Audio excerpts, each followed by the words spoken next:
Very good evening. Let's take a quick look at what all made news today and Diwali. In the latest now, Russian authorities have claimed that the Russia's Sputnik 5 vaccine is 92% effective. This news comes just days after Pfizer, whose vaccine is being developed by German biotech firm BioNTech, claimed that its vaccine is over 90% effective. Now, Russia's claims have not been peer-reviewed yet, but this news is crucial for India, where Dr. Reddy's Laboratories is conducting late-stage trials for this particular vaccine.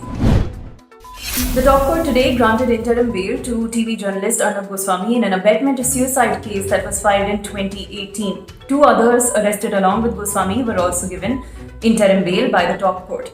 Now, a two-judge bench of Justices D.Y. Chandrachud and Indira Banerjee said that personal liberty must be protected at all costs and that the Bombay High Court was incorrect in denying bail to these people. Now, the Supreme Court also said that the Maharashtra government ought to ignore taunts of TV anchors and that India's democracy is extraordinarily resilient and that nothing can harm it. The court was, of course, referring to Arnab Goswami's attacks at the Maharashtra government. The Indian government issued an order today bringing all online news portals and content providers like Netflix and Amazon Prime Video and Hotstar under the ambit of the Ministry of Information and Broadcasting. Now, this regulation also applies to news on social media platforms like Facebook and Twitter. The notification was issued today and it was signed by the President.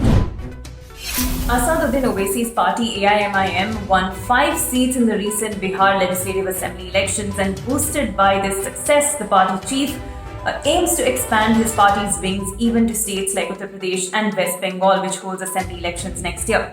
And there are sizable Muslim populations there as well. Now, Owaisi was speaking to the media on allegations that his party only served to split the anti-BJP votes, to which he replied that he was running a political party and he has the right to contest on his own. In other news, NDTV is reporting that the government is likely to give another stimulus before Diwali, and this stimulus will focus on job manufacturing and further extend the cabinet's decision to give a push to growth with production-linked incentive schemes. Bahrain's Prince Khalifa bin Salman Al Khalifa has died at the age of 84.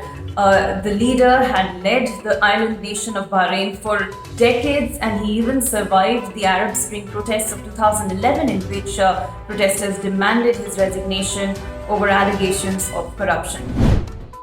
And French authorities are saying that several people were wounded when an improvised explosive device went off at a ceremony at a cemetery in the Saudi Arabian city of Jeddah, where many representatives from European countries were holding a ceremony to commemorate the end of World War II. This day is observed by many European countries. And also, French authorities say that the identities of the victims are yet unclear. This cemetery was for non-Muslim dead.